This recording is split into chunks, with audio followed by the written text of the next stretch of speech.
Hello everyone, I welcome you all to the video lecture series of Analog Circuits. Subject code is KEC 402 and here we are in lecture number 25A.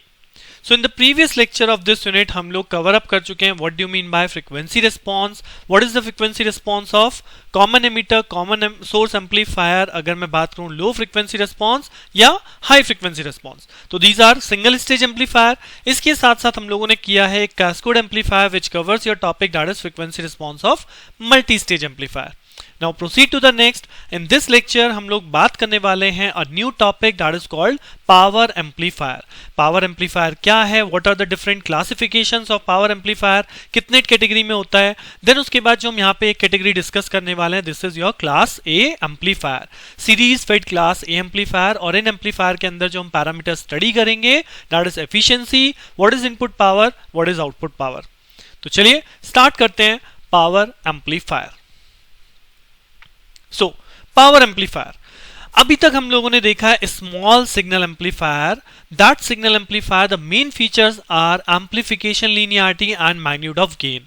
यहाँ पे केवल और केवल जो ध्यान दिया जाता है वो उसके गेन को किस तरह से हम इंक्रीज कर सकते हैं, इस चीज पे ध्यान दिया गया था. Further small signal amplifier deals with small voltages and small current signal. While on the other hand अगर मेरे पास वोल्टेज और करंट सिग्नल्स बहुत बड़ी क्वांटिटी में हैं, यानी कि उनका एम्पलीट्यूड ज्यादा है, तो उस केस में मैं वहां पे स्मॉल सिग्नल एम्पलीफायर यूज नहीं कर सकता. Then I will use power amplifier because power amplifier are able to handle relatively large voltage signals and current level. So अगर मैं बात करूं एम्पलीफायर के केस में और आप कहेंगे स्मॉल सिग्नल एम्पलीफायर जो स्मॉल वोल्टेज को एक मैग्नीट्यूड में कन्वर्ट कर रहा है, but power amplifier are use to drive the higher output in. मतलब अगर आउटपुट लोड पर रिक्वायरमेंट ज्यादा है, हाई वोल्टेज हाई करंट चाहिए, उस केस में हम यूज करते हैं पावर एम्पलीफायर. सो इन पावर एम्पलीफायर जो मेन फैक्टर हमें यहाँ पे स्टडी करने होते हैं that is called efficiency. Because यहाँ पावर से रिलेटेड है तो हम यहाँ पे सबसे मेन चीज एफिशिएंसी की बात करने वाले हैं. Other factors maximum power capability है या impedance matching to the output device है, ये भी हमारे पावर एम्पलीफायर के इंपॉर्टेंट फैक्टर्स होते हैं. बट यहाँ पे अगर मैं बात करूँ तो मैं केवल कवर अप करने जा रहा हूँ आपके लिए एफिशिएंसी. सो हम पावर एम्पलीफायर को केवल power with respect to input power, output power और एफिशिएंसी के रिस्पेक्ट में बात करने वाले हैं. ठीक है. So this is a simple introduction about your power amplifier. Now proceed to the next. अगर मैं बात करूं पावर एम्पलीफायर क्लासिफिकेशंस, तो पावर एम्पलीफायर का क्लासिफिकेशन किया जाता है based on the class. And class is what कि आउटपुट जो है, आउटपुट आपका जो एम्पलीफायर है उसमें आउटपुट साइकिल कितना कंडक्ट करे, मतलब आउटपुट किस इनपुट साइकिल के लिए आपको आउटपुट मिल रहा है, ऐसे आप बोल सकते हैं. कितनी इनपुट साइकिल के लिए आउटपुट कंडक्ट कर रहा है. सो अगर आपका आउटपुट फुल 360 साइकिल के लिए कंडक्ट कर रहा है then it is called the class A amplifier, जिसमें लिखा है the output of a class A amplifier conducts for the full 360 degree of the cycle. अब अगर मैं बात करूं 360 के लिए नहीं चल रहा है, वो केवल 180 डिग्री के लिए चल रहा है, यानी output you will get output only for the 180 degree supply, 180 degree swing, then you will called it class B amplifier. अगर हम बोले 180 और 360 के बीच में है, यानी जो हमारा स्विंग हो रहा है the output is swing between conduct between 180 and 360, that is called the class A B. This amplifier is a compromise between the class A and class B. मतलब क्लास ए और क्लास बी दोनों को combine करके class A B बना दिया. And what is the fourth one? That is called class C amplifier in which the output only conducts for less than 180 degree of the AC cycle. So केवल output किस base पे conduct कर रहा है, कितनी cycle पे conduct कर रहा है, उस बेस पे यहाँ पे एम्पलीफायर को क्लासिफाई किया गया है. ए है, बी है, ए बी है और C amplifier, class C amplifier that is power amplifier. हम जो यहाँ पे स्टडी करेंगे, हम केवल बात करेंगे class A in detail and class be in detail in the next lecture. Right. तो चलिए स्टार्ट करते हैं. सबसे पहले class A amplifier. So this is the class A power amplifier, जिसे हमने सीरीज फेड बोला because input is applied in the series. तो अगर आप इस नेटवर्क को देख पा रहे हो तो ये वही बेसिक अपना नेटवर्क है दैट इज कॉल्ड फिक्स बास नेटवर्क. और अगर इस फिक्स बास नेटवर्क में मैं आपको बोलूं कि आपको इसकी डीसी एनालिसिस करनी है, सो आई थिंक अब तक तो आप लोगों को याद भी आ गया होगा कि हाँ, अगर मुझे इसकी डीसी एनालिसिस करनी है, I want to calculate this IB and IC और समथिंग ऑपरेटिंग पॉइंट, तो सबसे पहले मैं यहाँ पे इनपुट साइड पे केवल अप्लाई करता था. ये कैपेसिटर शॉर्ट हो जाएगा और ये वोल्टेज सोर्स भी आपकी जीरो हो जाएगी in case of DC analysis. तो जैसे ही हम इसमें इनपुट केवल अप्लाई करेंगे, I got the value of IB. Yes, you are correct. IB value क्या आ गई? आईबी वैल्यू आ जाएगी VCC minus 0.7 divide by RB if I apply the KVL over here. और जब हम आउटपुट साइड केवल लगाएंगे, आईबी से हम आईसी कैलकुलेट करेंगे, then from the output side केवल VCC minus ICRC minus VC is equal to 0. तो वीसी की वैल्यू आती थी वीसीसी माइनस आईसी आरसी।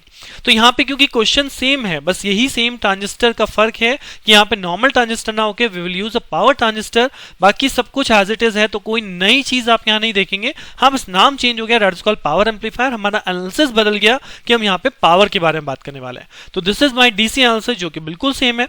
अब डीसी एनालिसिस के बेस पे जो मुझे यहाँ पे कैलकुलेशन दिखानी है, this is for input power, output power and efficiency. तो व्हाट इज इनपुट पावर? तो अगर मैं इनपुट पावर की बात करूं तो input power is calculated by this DC voltage multiply by ICQ current. इसलिए यहाँ पे आपको डीसी एनालिसिस करने की जरूरत आई, क्योंकि जब आप इनपुट पावर कैलकुलेट करेंगे I required this ICQ value, यानी कि क्यूसेंट पॉइंट ऑपरेटिंग पॉइंट पे what is the output current, क्योंकि सप्लाई वोल्टेज तो मुझे गिवन होगी बट ये करंट मुझे गिवन नहीं होगा, that's why I calculated this input DC power, right. जब इनपुट पावर कैलकुलेट होगी then how will you calculate the output power? So output power calculation के यहाँ बहुत सारे फॉर्मूलाज अवेलेबल हैं। Either you can use RMS signal, you can use peak to peak signal, और we can use only peak signal. तो अगर मैं output power की बात करूं तो आउटपुट पावर यहाँ पे एसी पावर है और इनपुट पावर आपकी डीसी पावर है। इस डिफरेंस को ध्यान रखिएगा। तो basically this is a DC to AC converter amplifier, आप ऐसे भी याद रख सकते हैं। तो इनपुट हमारे पास डीसी है, आउटपुट हमारे पास एसी है, and this AC is calculated by the different formulas. आप कोई भी फॉर्मुला यूज कर सकते हैं, जैसे पावर का फॉर्मुला होता है V इंटू आई, उसी सेम रिलेशन में what is the output voltage, that is VC, what is the output current, that is IC। But ये RMS है तो यहाँ पे RMS वैल्यू, और RMS वैल्यू यानी रूट मीन स्क्वायर वैल्यू और मैक्सिमम वैल्यू में क्या रिलेशन है वो आई थिंक आप लोग पहले पढ़ा चुका हूं मैं, जो कि हमने हाफ वेव और फुल वेव रेक्टिफायर में पढ़ा था कि हाफ IM और IRMS में क्या कैसे कैलकुलेशन होती है और किस तरह से रिलेशन आता है। तो ये वही चीज है RMS वोल्टेज और RMS करंट। अगर आप वोल्टेज को इन टर्म्स ऑफ करंट लिखते हैं तो आप पावर का फॉर्मूला I स्क्वायर R भी लिखते हैं, तो वहीं से आप इस तरह से भी डिराइव कर सकते हैं पावर की value, that is I square C into RC। या हम वोल्टेज पावर का फॉर्मूला V और R की टर्म में भी लिखते हैं, तो we can write over V square R, तो उसी बेस पे यहाँ पे लिखा है VC square by RC। So you can use these formulas और we can use this different formulas. ये पीक वैल्यू पे बेस्ड है, ऑन द सेम RMS की जगह आपने पीक वैल्यू यहाँ पे अप्लाई कर दी, तो ये हो गया आपका VC IC डिवाइड बाय 2 या IC square divide by 2 into RC। अब ये पीक वैल्यू में यानी मैक्सिमम वैल्यू में कैसे कन्वर्ट किया है, ये जो चीज हमने relation half wave full wave में पढ़ा था, ये वही यहाँ पे है कि RMS और पीक वैल्यू में क्या रिलेशन होता है। RMS values IM by root 2 if you remember. अगर आपको नहीं याद है तो आप उस लेक्चर से कंफर्म कर सकते हैं, अपने पेजेस पीछे जाइए, आपको मिल जाएगा अगर आपने नोट डाउन किया होगा तो, राइट। तो ये रिलेशन केवल याद रखने के लिए है, यहाँ पे ऐसा कुछ नहीं है कि आपको ड्राइव करने के लिए आएगा, drive the output power of power amplifier की, हाँ जी ये फॉर्मूला कहाँ से आया या कैसे कैलकुलेट किया, तो उसमें नहीं जाना है, केवल मुझे इन फॉर्मूलों का यूज करना है, राइट। सो इनपुट पावर कैसे कैलकुलेट होती है, by the formula VCC into IC। Output power कैसे कैलकुलेट होती है, इनमें से कोई भी फॉर्मूला हम यूटिलाइज कर लेंगे। एंड देन उसके बाद जब मुझे इनपुट पावर पता है, मुझे आउटपुट पावर पता है, देन इस फॉर्मूले का यूज करके we can calculate simply efficiency. तो ये तो हो गई इसके अंदर कि कौन कौन सी चीजें आपको कैलकुलेट करनी है थ्योरेटिकली। अब बात कर लेते हैं क्वेश्चन की।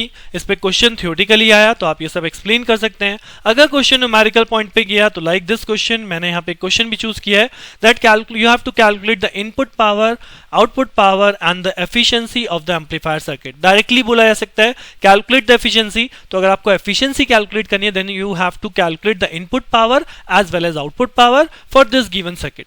और इसके साथ यहाँ पे गिवन है that results in a base current of 10 milli ampere peak, यानी पीक बेस करंट गिवन है IB, पीक वैल्यू आपको गिवन है कि बेस करंट पीक वैल्यू में कितना जनरेट हो रहा है। So what is the first value, input power. So what is the input power? Input power is calculated by DC analysis and the formula is input power is VCC into ICQ. तो मुझे क्या calculate करना पड़ेगा, मुझे calculate करना पड़ेगा what is the value of IC, और उसके लिए मैं क्या अप्लाई करूंगा, उसके लिए मैं अप्लाई करूंगा input side KVL, so that पहले मुझे IB मिल जाए और IB से बीटा IB के मल्टीप्लाई करके I will get this IC, right. तो अगर मैं यहाँ पे इनपुट साइड केवल अप्लाई करूं तो simply 20 minus IB into 1K minus 0.7 is equal to 0। So I think you will calculate the value of IB now. 20 minus 0.7 divide by 1K, that is 19.3 divide by 1K, 19.3 milli amps, 19.3 milli amps. और 19.3 milli amps को जब आप beta से multiply करेंगे you will get the value of IC, that is 0.48 ampere. So IC मुझे मिल गया, और अगर IC मिल गया I can straight forward calculate my input power, that is BCC multiply by IC। तो VCC क्वेश्चन में given है 20, IC की value हम लोग कैलकुलेट कर चुके हैं 0.48, put the value, get the result. तो this is input power. Same output power कैसे कैलकुलेट होगी? आउटपुट पावर कैलकुलेट करने के लिए हमें क्वेश्चन में दिया गया है IB peak value, right? IB की पीक वैल्यू गिवन है, तो इसलिए यहाँ पे जो फॉर्मूला सिलेक्ट किया है this is your IC square peak to peak by 2RC। क्योंकि मुझे ऑलरेडी एक पीक वैल्यू गिवन है आईबी की, तो अगर मैं इसमें बीटा से मल्टीप्लाई कर दूंगा I will get this IC peak value. और आईसी पीक वैल्यू यहाँ से कैलकुलेट करके आरसी आपको क्वेश्चन में गिवन है, divide by 2 we get the output power. So output power को कैलकुलेट कर दीजिए, यहाँ पे आईबी की वैल्यू गिवन थी, आईसी कैलकुलेट किया and then put the formula, you will get the output power. और एक बार जब आपके पास इनपुट पावर आ गई, आउटपुट पावर आ गई, तो simply we can use the efficiency formula, input power output power divide by input power. तो what is the output power? That is 0.625 watt. What is the input power? That is 9.6 watt. तो 9.6 watt 0.625 watt multiply by 100%, this is 6.5% only.